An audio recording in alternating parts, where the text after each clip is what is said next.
बाउला कुत्ता यानी पागल कुत्ता, मेड डॉग।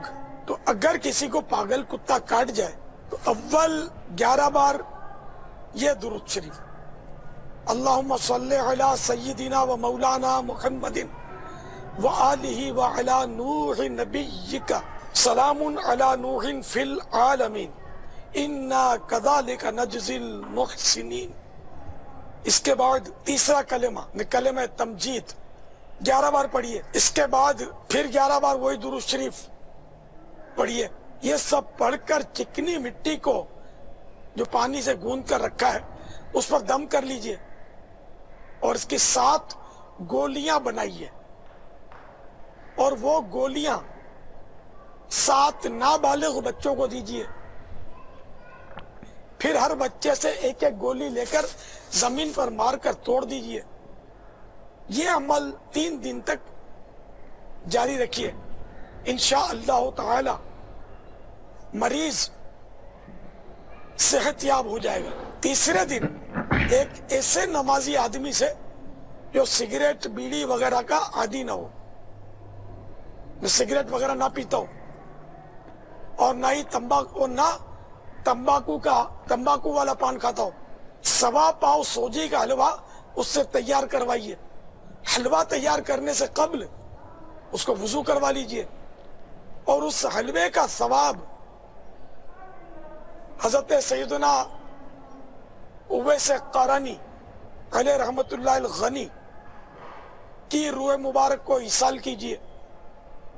इंशाअल्लाह ताला मरीज बाउले कुत्ते के काटे के असरात से महफूज रहेगा। जो खादिमत इसमें बताया उन्होंने पहले कि जो गेंदे बनानी हैं वो गेंदे बना के नाबालग बच्चों को देनी है। वो ज़रूरी क्यों है कि नाबालग बच्चों को ही देनी है? 7 गेंदे बना के उनको देनी है और फिर दे के फिर वापस ले लेनी है।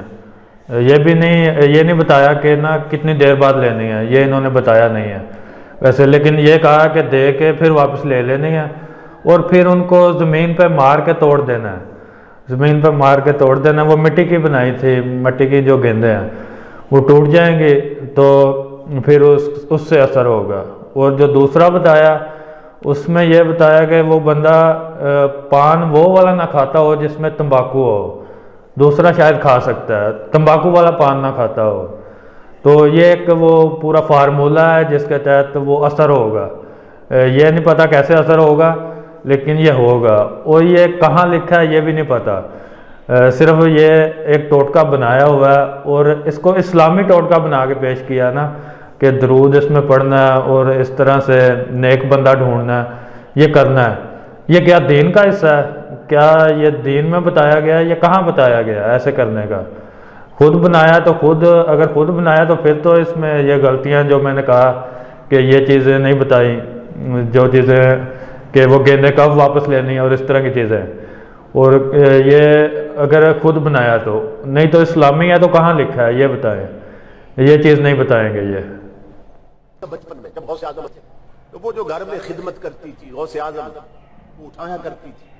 तो जब गौसे आजम जवान हुए तो वो बुजुर्ग औरत एक दिन मिलने के लिए आई गौसे आजम रज़ी अल्लाह ताला। उसने बचपन की बातें छेड़ दी, बचपन की बातें छेड़ दी और कहने लगी, बेटा अब्दुल कादिर आपके बचपन की एक बात पूछनी है। उस वक्त नहीं पूछ सकी थी और दिल में एक सवाल चुभ रहा है। आपने फरमाया मैं पूछो। उसने कहा कि बचपन में एक बार बच्चों से आप आंख मचोली खेले थे। ये बच्चे छुपना छुपना खेलते हैं फिर बारी बारी। तो बेटा आप खेले थे बच्चों के साथ, तो जो बच्चा छुपता था आप ढूंढने के लिए सीधे उसके सर पे पहुंच जाते। आपसे तो कोई नहीं छुप सकता था। वो बचपन की बात पूछ रही है। कहने लगी, बेटा अब्दुल कादिर फिर आपने कहा था साथियों मैं छुपता हूं मुझे ढूंढना। तो बेटा अब्दुल कादिर आप कहीं छुपने नहीं गए, आपने सिर्फ हुजूर का नाम लिया था, दुरूद पढ़ा था और आप गायब हो गए थे और हम ढूंढ ढूंढ के थक गए थे, आप नहीं मिले थे। फिर अचानक आ गए तो मैं मसरूफ हो गई, मैं पूछ न सकी। तो बताओ बचपन में कहां छुप गए थे? मेरे आका के गुलाम गौसे आजम हंस पड़े, फरमाया मां अल्लाह की इज्जत की कसम मैं चांद में छुप गया था।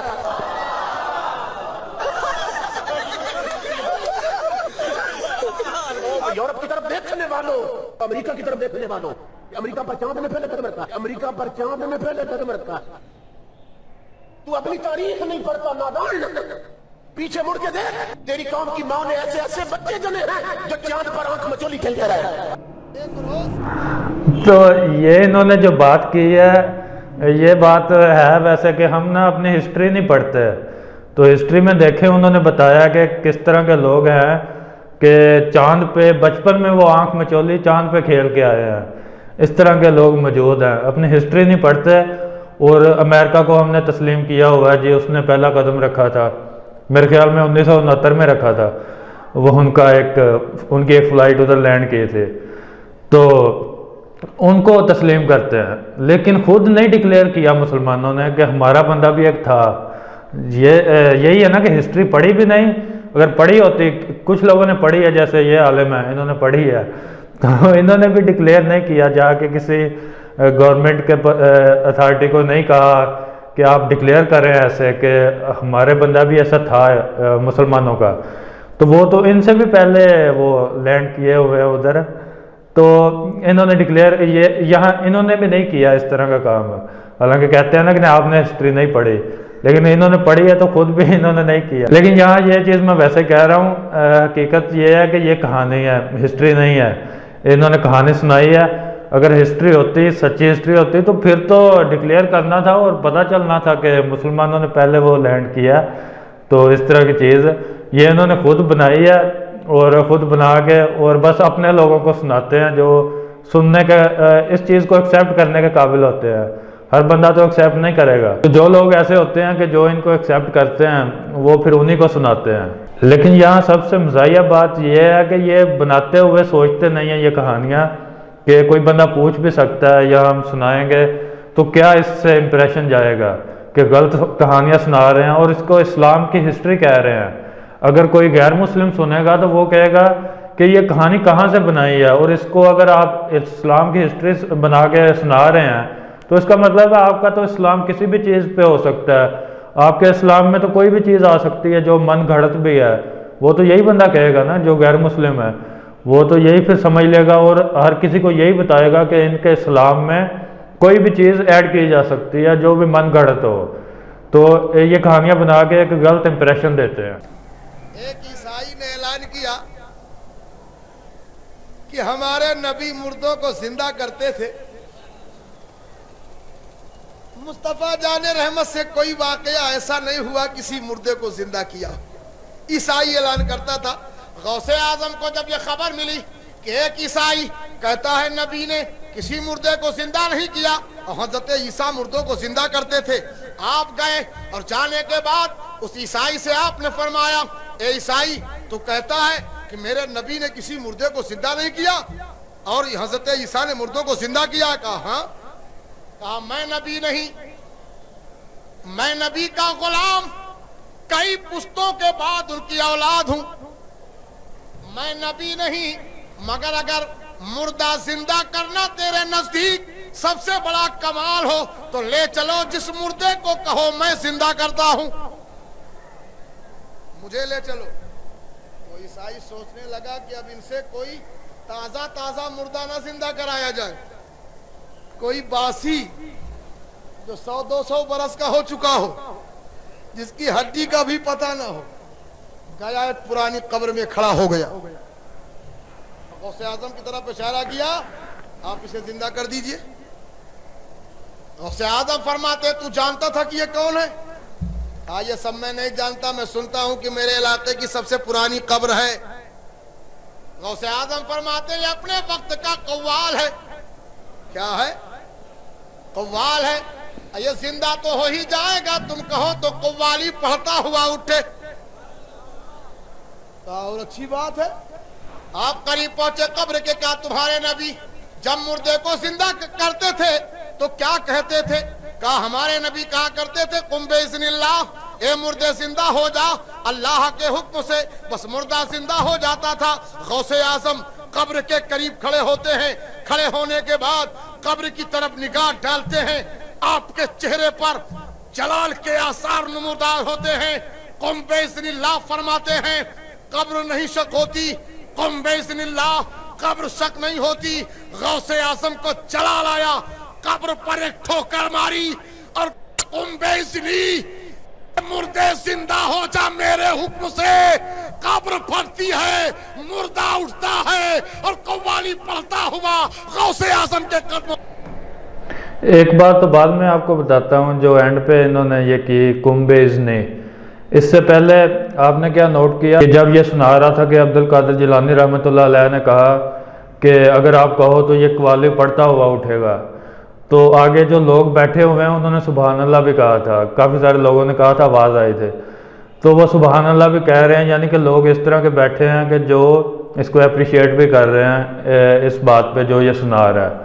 अच्छा, जो एंड पे इसने बात की कि उन्होंने जब देखा कि कुंभ इज़्निल्लाह कहने से वो नई कब्र शक हो रही, जो कि हज़रत ईसा अलैहिस्सलाम के बारे में बताया ना कि वो कुंभ इज़्निल्लाह कह के वो मुर्दा को ज़िंदा करते थे, यानी कि अल्लाह के हुक्म से ज़िंदा होता था वो मुर्दा, कहते थे कि अल्लाह के हुक्म से उठ कुंभ इज़्निल्लाह। तो ये कह रहे हैं कि उन्होंने 2 बार ये कहा कि कुंभ इज़्निल्लाह, अल्लाह के हुक्म से उठ, लेकिन वो नहीं उठा, वो कब्र नहीं शक हुई। तो कहते हैं कि फिर उसने कहा कि कुंभ इज़्नी, कि मेरे हुक्म से उठ। उस बंदे ने, उस वली ने, उसने कहा कि मेरे हुक्म से उठ, फिर वो उठ गया, वो कब्र शक हो गई। तो ये एक शिरक, साफ लफ्ज़ों में जो शिरक है वो इतने लोगों के सामने बैठ के इन्होंने बयान कर दिया है और लोगों को ये अकीदा दे दिया है। लोग जो सुनने वाले हैं, जो पहले ही वाह वाह कर रहे हैं, जो सुभान अल्लाह कह रहे थे, उनको ये अकीदा दे दिया कि पीर अब्दुल कादिर जिलानी रहमतुल्लाह अलैह वो जब अपना नाम लेते हैं तो फिर वो मुर्दा उठ जाता है, जब अल्लाह का नाम ले रहे हैं तब वो मुर्दा नहीं उठा। ये इन्होंने ये एक उनको सोच दे दी है, ये इन्होंने अकीदा दे दिया उनको कि आपने ये अकीदा रखना है। शिरकी अकीदा इतने लोगों को एक मेंबर पे बैठ के, एक स्टेज पे बैठ के इन्होंने दे दिया है कि इन्होंने अपने मुकाम को नहीं सोचा कि मैं किस मुकाम पे हूँ, मैंने लोगों को अच्छी तबलीग करनी है। इस स्टेज का यही मकसद होता है कि लोगों को गाइड करें, इस्लाम की तालीम दें आप, लेकिन वो जो चीज़ दे रहे हैं वो अकीदा ही गलत दे रहे हैं। इस्लाम की तालीम तो साइड पे रह गई, अकीदा जो है वो ये अकीदा ही गलत दे रहे हैं। तो ये इनके अक्सर इस तरह के काम होते हैं, इनकी कई कहानियाँ होती हैं और कहानियों में ही कहानियाँ सुनाते सुनाते अकीदा गलत दे जाते हैं, जिनसे लोग गुमराह हो जाते हैं। और ये अपनी तरफ से पता नहीं क्या करना चाहते होते हैं, कहानियाँ सुना के, या तो एंटरटेन करना चाहते होते हैं कि जो लोग बैठे हैं उनको जो है उनका इंटरेस्ट ना ख़त्म हो, वो कहानी सुनते रहें, वाह वाह करते रहें और वो बोर ना हो, शायद इसलिए सुनाते हैं या क्या चक्कर है, मुझे इनकी समझ नहीं आती। बहरहाल आप इस बारे में बताएं, आपको क्या लगता है कि इनका मकसद क्या होता है। और बाकी अब इंशाल्लाह नेक्स्ट वीडियो के साथ मिलेंगे। अस्सलाम वालेकुम वरहमतुल्लाह।